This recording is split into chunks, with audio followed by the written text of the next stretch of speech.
Chapter 14. Revival at Utica, New York. When I had been at Rome about 20 days, one of the elders of Mr. Aiken's church in Utica, a very prominent and a very useful man, died, and I went down to attend his funeral. Mr. Aiken conducted the funeral exercises, and I learned from him that the spirit of prayer was already manifest in his congregation and in that city.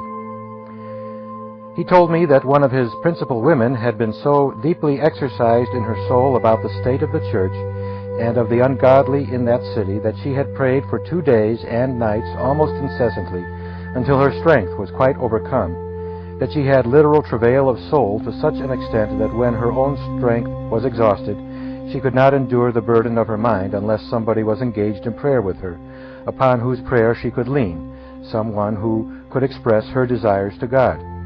I understood this and told Mr. Aiken that the work had already begun in her heart. He recognized it, of course, and wished me to commence labor with him and his people immediately. I soon did so, and be sure the work began at once. The word took immediate effect, and the place became filled with the manifested influence of the Holy Spirit. Our meetings were crowded every night, and the work spread and went on powerfully, especially in the 2 Presbyterian congregations, of one of which Mr. Aiken was pastor and Mr. Brace of the other. I divided my labors between the 2 congregations. And soon after I commenced in Utica, I observed to Mr. Aiken that Mr. B., the sheriff of whom I had made mention, did not attend the meetings as I saw. But a few evenings afterward, just as I was about to begin to preach, Mr. Aiken whispered to me that Mr. B. had come in. He pointed him out to me, and as he made his way up the aisle to his seat, I took my text and proceeded to address the congregation. I had spoken but a few moments when I observed Mr. B. rise up in the slip and turn deliberately around, wrap his great coat around him, and kneel down. I observed that it excited the attention of those that sat near, who knew him, and produced a considerable sensation in that part of the house. The sheriff continued on his knees during the whole service. He then retired to his room at the hotel in which he boarded. He was a man perhaps 50 years old and unmarried.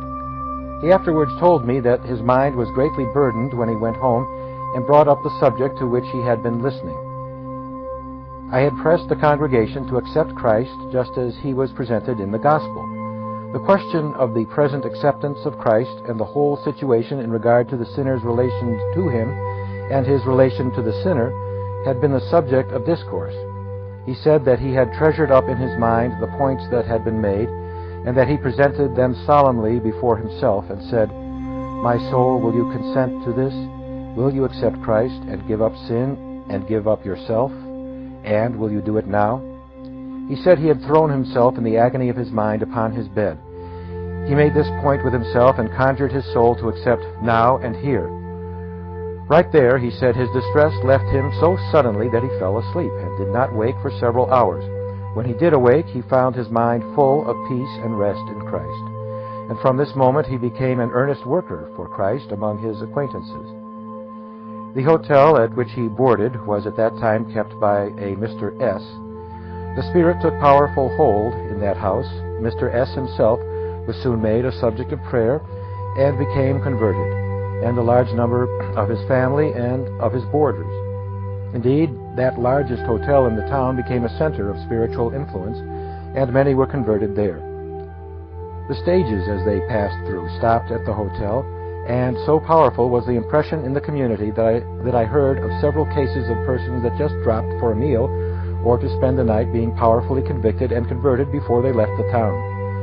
Indeed, both in this place and in Rome, it was a common remark that nobody could be in the town or pass through it without being aware of the presence of God, that a divine influence seemed to pervade the place and the whole atmosphere to be instinct with a divine life. A merchant from Lowville came to Utica to do some business in his line. He stopped at the hotel where Mr. B. boarded. He found the whole conversation in the town was such as greatly to annoy him, for he was an unconverted man. He was vexed and said he could do no business there. It was all religion, and he resolved to go home. He could not go into a store, but religion was intruded upon him, and he could do no business with them. That evening he would go home. These remarks had been made in the presence of some of the young converts who boarded at the hotel, and I think especially in the presence of Mr. B. As the stage was expected to leave late at night, he was observed to go to the bar just before he retired to pay his bill, saying that Mr. S. would probably not be up when the stage passed through, and he wished, therefore, to settle his bill before he retired. Mr. S. said that he observed, while he was settling his bill, that his mind was very much exercised, and he suggested to several of the gentlemen boarders that they should make him a subject of prayer. They took him, I believe, to Mr. B.'s room and conversed with him and prayed with him, and before the stage came, he was a converted man. And so concerned did he feel immediately about the people of his own place that when the stage came in, he took passage and went immediately home. As soon as he arrived at home, he told his family of his experience and called them together and prayed with them. As he was a very prominent citizen and very outspoken, and everywhere proclaiming what the Lord had done for his soul, it immediately produced a very solemn impression in Lowville, and soon resulted in a great revival in that place. It was in the midst of the revival in Utica that we first heard of the opposition to those revivals that was springing up in the East. Mr. Nettleton wrote some letters to Mr. Aiken, with whom I was laboring, in which it was manifest that he was very much mistaken with regard to the character of those revivals. Mr. Aiken showed me those letters, and they were handed around among the ministers in the neighborhood as they were intended to be. Among them was one in which Mr. Nettleton stated fully what he regarded as objectionable in the conduct of these revivals. But as no such things as he complained of were done in those revivals, or had been known at all, we took no other notice of the letters than to read them and let them pass. Mr. Aiken, however, replied privately to one or two of them, assuring Mr. Nettleton that no such things were done. I do not recollect now whether Mr. Nettleton complained of the fact that women would sometimes pray in the social meetings. It was true, however, that in a few instances women, and some very prominent women, who were strongly pressed in spirit, would lead in prayer, in the social meetings which we held daily from house to house. No opposition that I know of was manifested to this either at Utica or at Rome. I had no agency in introducing the practice among the people, and do not know whether it had existed there before or not. Indeed, it was not a subject of much conversation or thought, so far as I know, in the neighborhood where it occurred. I have already said that Mr. Weeks, who maintained the most offensive doctrines on the subject of divine efficiency, was known to be opposed to those revivals.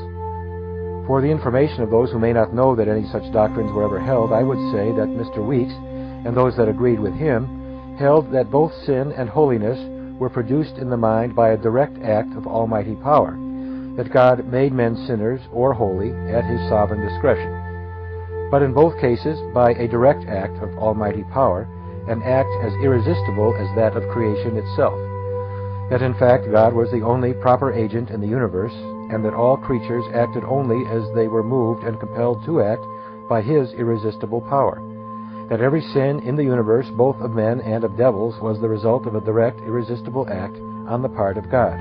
This they attempted to prove from the Bible. Mr. Weeks' idea of conversion, or regeneration, was that God, who had made men sinners, brought them also, in regenerating them, to admit that he had a right to make them sinners for his glory, and to send them to hell for the sins which he had already directly created in them, or compelled them to commit, by the force of omnipotence. In conversion, that did not bring sinners to accept this view of the subject, he had no confidence. Should have said, in conversions, plural, that did not bring sinners to accept this view of the subject, he had no confidence. Those that have read Mr. Weeks' 9 sermons on the subject will see that I have not misrepresented his views. And as this view of Mr. Weeks was embraced to a considerable extent by ministers and professors of religion in that region, his known opposition, together with that of some of other ministers, greatly emboldened and increased the opposition of others. The work, however, went on with great power, converting all classes until Mr. Aiken reported the hopeful conversion of 500 in the course of a few weeks, most of them, I believe, belonging to his own congregation. Revivals were comparatively a new thing in that region, and the great mass of the people had not become convinced that they were the work of God. They were not awed by them, as they afterwards became. It seemed to be extensively the impression that those revivals would soon pass away and would prove to have been but a mere excitement of animal feeling. I do not mean that those that were interested in the work had any such idea. One circumstance occurred in the midst of that revival that made a powerful impression. The Oneida Presbytery met there while the revival was going on in its full strength. Among others, there was an aged clergyman, a stranger to me, who was very much annoyed by the heat and fervor of the revival. He found the public mind all absorbed on the subject of religion, that there was prayer and religious conversation everywhere, even in the stores and other public places. He had never seen a revival and had never heard what he had heard there. He was a Scotchman, and I believe had not been very long in this country. On Friday afternoon, before the presbytery adjourned, he arose and made a violent speech against the revival as it was going on. What he said greatly shocked and grieved the Christian people who were present. They felt like falling on their faces before God and crying to him to prevent what he had said from doing any mischief. The presbytery adjourned just at evening. Some of the members went home and others remained overnight. Christians gave themselves to prayer. There was a great crying to God that night that he would counteract any evil influence that might result from that speech. The next morning, this man was found dead in his bed. In the course of these revivals, persons from a distance, in almost every direction, hearing what the Lord was doing, or being attracted by curiosity and wonder at what they heard, came to see for themselves, and many of them were converted to Christ. Among these visitors, Dr. Garnet Judd, who soon after went to the Sandwich Islands as a missionary and has been well known to lovers of missions for many years, was one. He belonged to the congregation of Mr. Weeks, to whom I have referred. His father, old Dr. Judd, was an earnest Christian man. He came down to Utica and sympathized greatly with the revival. About the same time, a young woman, Miss F.T., from some part of New England, came to Utica under the following circumstances. She was teaching a high school in the neighborhood of Newburgh, New York. As much was said in the newspapers about the revival in Utica, Miss T, among others, became filled with wonder and astonishment, and with a desire to go and see for herself what it meant. She dismissed her school for 10 days and took the stage for Utica. As she passed through Genesee Street to the hotel, she observed on one of the signs the name of B.T. She was an entire stranger in Utica and did not know that she had an acquaintance or relative there, but after stopping a day or two at her hotel and inquiring who B.T. was, she dropped him a note saying that the daughter of a Mr. T, naming her father, was at the hotel and would be pleased to see him. Mr. T waited upon her and found that she was a distant relative of his and invited her immediately to his house. She accepted his invitation, and he, being an earnest Christian man, immediately took her to all the meetings and tried to interest her in religion. She was greatly surprised at all that she saw and a good deal annoyed.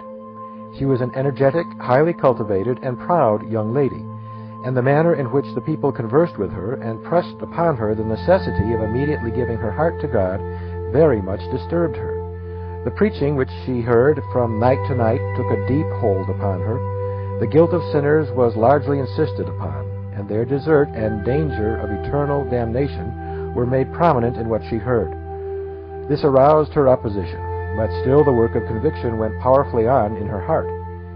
In the meantime, I had not seen her to converse with her, but had heard from Mr. T of her state of mind. After writhing under the truth for a few days, she called at my lodging. She sat down upon the sofa in the parlor. I drew up my chair in front of her and began to press her with the claims of God. She referred to my preaching that sinners deserved to be sent to an eternal hell, and said that she could not receive it, that she did not believe that God was such a being. I replied, "Nor do you yet understand what sin is in its true nature and ill desert. If you did, you would not complain of God for sending the sinner to an eternal hell." I then spread out that subject before her in conversation as plainly as I could. Much as she hated to believe it, still the conviction of its truth was becoming irresistible.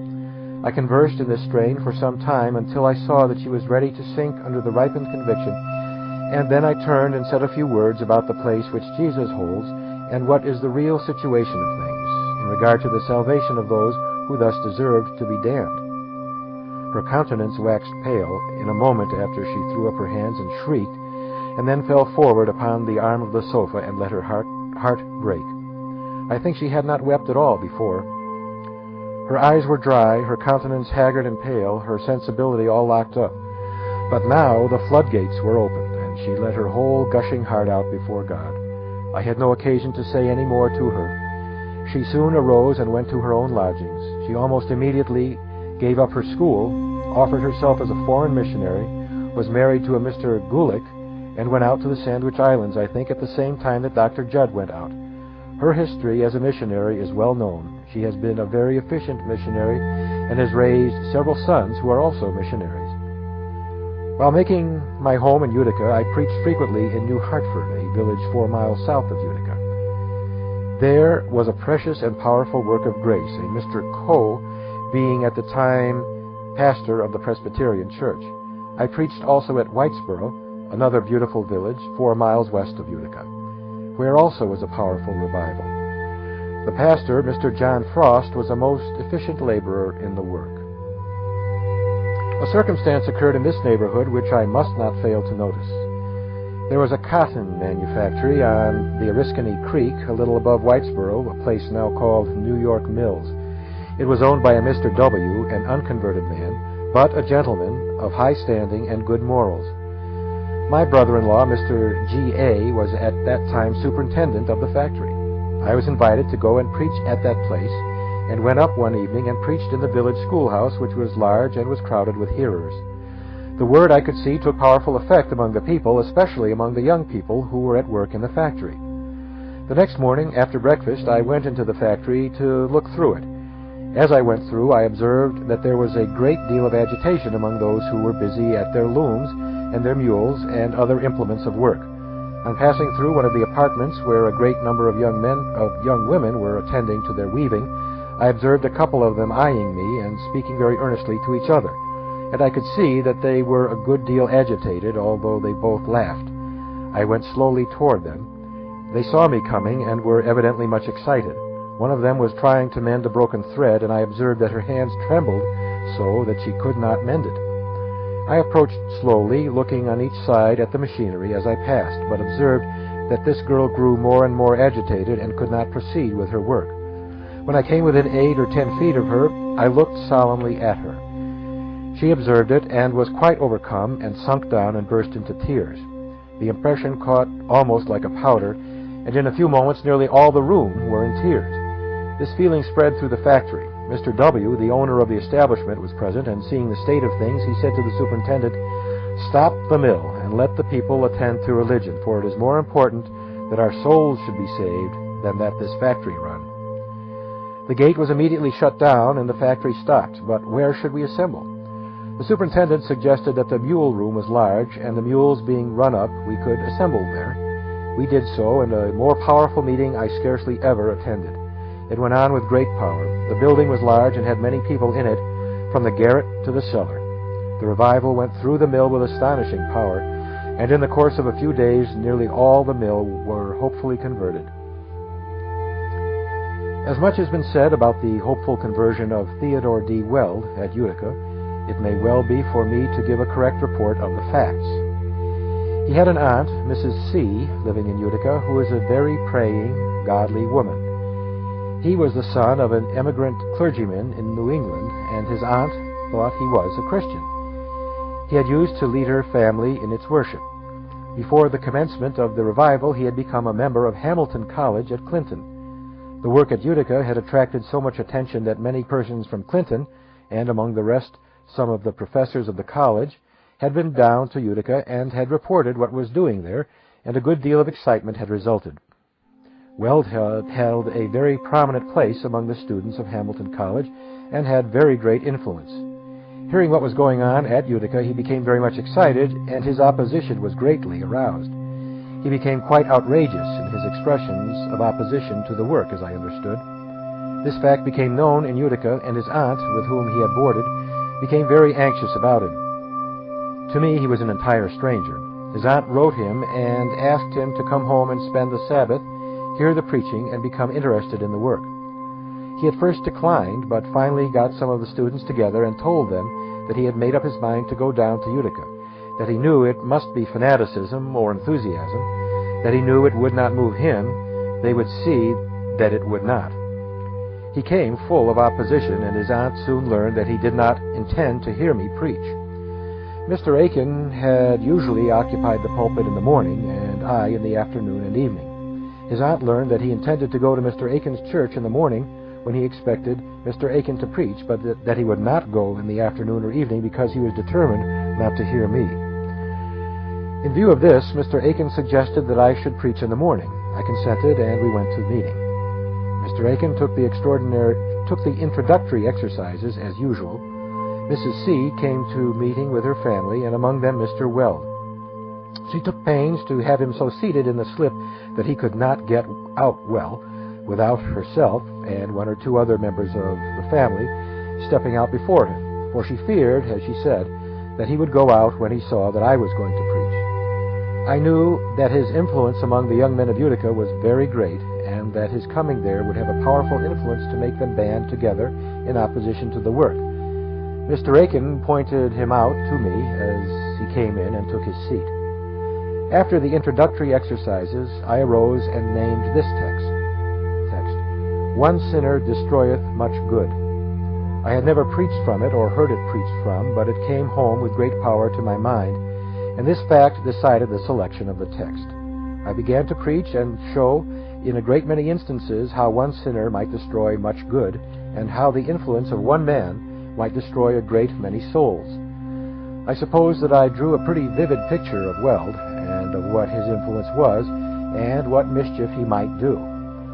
Once or twice he made an effort to get out, but his aunt, perceiving it, would throw herself forward and lean on the slip in front and engage in silent prayer, and he could not get out without arousing and annoying her, and therefore he remained in his seat till meeting was out.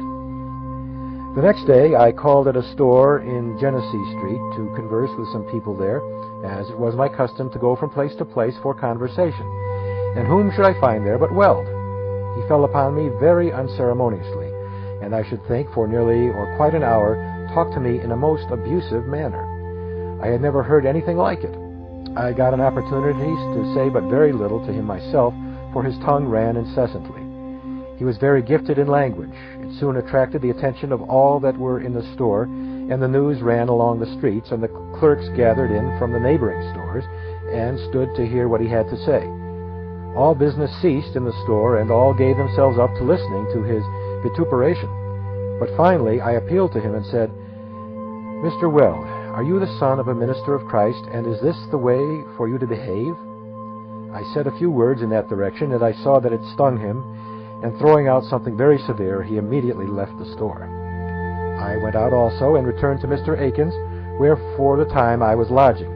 I had been there but a few moments when somebody called at the door, and as no servant was at hand, I went to the door myself. And who should come in but Mr. Weld?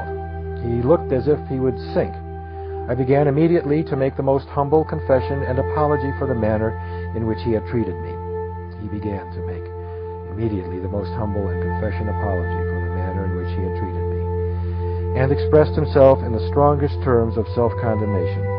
I took him kindly by the hand and had a little conversation with him, assured him that I had laid up nothing against him, and exhorted him earnestly to give his heart to God. I believe I prayed with him before he went. He left, and I heard no more of him that day. That evening I preached, I think, at New Hartford, and returned late in the evening. The next morning I heard that he went to his aunt's, greatly impressed and subdued. She asked him to pray in the family. He said that he was at first shocked at the idea, but his enmity arose so much that he thought that that was one way in which he had not yet expressed his opposition, and therefore he would comply with her request. He knelt down and began and went on with what his aunt intended should be a prayer, but from his own account of it, it was the most blasphemous strain of vituperation that could well be uttered. He kept on in a most wonderful way until they all became convulsed with feeling and astonishment, and he kept on so long that the light went out before he closed. His aunt attempted to converse with him and to pray with him, but the opposition of his heart was terrible. She became frightened at his state of mind which he manifested. After praying with him and entreating him to give his heart to God, she retired. He went to his room and walked his room by turns, and by turns he lay upon the floor. He continued the whole night in that terrible state of mind, angry, rebellious, and yet so convinced that he could scarcely live. Just at daylight, while walking back and forth in his room, he said a pressure came upon him that crushed him down to the floor. and with it came a voice that seemed to command him to repent now. He said it broke him down to the floor, and there he lay until, late in the morning, his aunt came up, found him upon the floor, calling himself 1,000 fools, and to all human appearance with his heart all broken to pieces. The next night he rose in meeting, and asked if he might make confession. I answered yes, and he made public confession before the whole congregation. He said it became him to remove the stumbling block which he had cast before the whole people, and he wanted opportunity to make the most public confession he could. He did make a very humble, earnest, broken-hearted confession. From that time he became a very efficient helper in the work. He labored diligently, and being a powerful speaker and much gifted in prayer and labor, he was instrumental for several years in doing a great deal of good and in the hopeful conversion of a great many souls. At length his health became enfeebled by his great labor. He was obliged to leave college, and he went on a fishing excursion to the coast of Labrador. He returned the same earnest laborer as before he went, with health renewed. I found him for a considerable time an efficient helper where I was attempting to labor. I have said that no public replies were made to the things that found their way into print in opposition to these revivals. That is, to nothing that was written by Dr. Beecher or Mr. Nettleton. I have also said that a pamphlet was published by the ministers that composed the Oneida Association in opposition to the work. To this, I believe, no public answer was given. I recollect that a Unitarian minister residing in Trenton in that county published an abusive pamphlet in which he greatly misrepresented the work and made a personal attack upon myself. To this, the Reverend Mr. Wetmore, one of the members of the Oneida Presbytery, published a reply. This revival occurred in the winter and spring of 1826. When the converts had been received into the churches throughout the county, Reverend John Frost, pastor of the Presbyterian Church in Whitesboro, published a pamphlet giving some account of the revival and stated, if I remember right, that within the bounds of that presbytery the converts numbered 3,000. I have no copy of any of these pamphlets. I have said that the work spread from Rome and Utica as from a center in every direction. Ministers came from a considerable distance and spent more or less time in attending the meetings and in various ways helping forward the work. I spent my own labors over as large a field as I could and labored more or less throughout the bounds of the presbytery. I cannot now remember all the places where I spent more or less time. The pastors of all those churches sympathized deeply with the work, and like good and true men, laid themselves upon the altar and did all they could to forward the great and glorious movement, and God gave them a rich reward. The doctrines preached in those revivals were the same that had been already presented. Instead of telling sinners to use the means of grace and pray for a new heart, we called on them to make themselves a new heart and a new spirit, and pressed the duty of instant surrender to God. We told them the Spirit was striving with them to induce them now to give Him their hearts, now to believe, and to enter at once upon a life of devotion to Christ, of faith and love and Christian obedience. We taught them that while they were praying for the Holy Spirit, they were constantly resisting Him, and that if they would at once yield to their own convictions of duty, they would be Christians. We tried to show them that everything they did or said before they had submitted, believed, given their hearts to God, was all sin, was not that which God required them to do, but was simply deferring repentance and resisting the Holy Ghost. Such teaching as this was, of course, opposed by many. Nevertheless, it was greatly blessed by the Spirit of God. Formerly it had been supposed necessary that a sinner should remain under conviction a long time, and it was not uncommon to hear old professors of religion say that they were under conviction for many months or years before they found relief, and they evidently had the impression that the longer they were under conviction, the greater was the evidence that they were truly converted. We taught the opposite of this. I insisted that if they remained long under conviction, they were in danger of becoming self-righteous, in the sense that they would think that they had prayed a great deal and done a great deal to persuade God to save them, and that finally they would settle down with a false hope. We told them that under this protracted conviction they were in danger of grieving the Spirit of God away, and when their distress of mind ceased, a reaction would naturally take place. They would feel less distress and perhaps obtain a degree of comfort from which they were in danger of inferring that they were converted. that the bare thought that they were possibly converted might create a degree of joy which they might mistake for Christian joy and peace, and that this state of mind might still farther delude them by being taken as evidence that they were converted.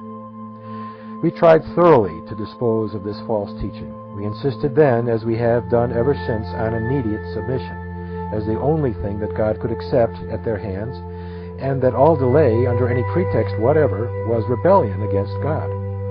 It became very common under this teaching for persons to be convicted and converted in the course of a few hours, and sometimes in the course of a few minutes.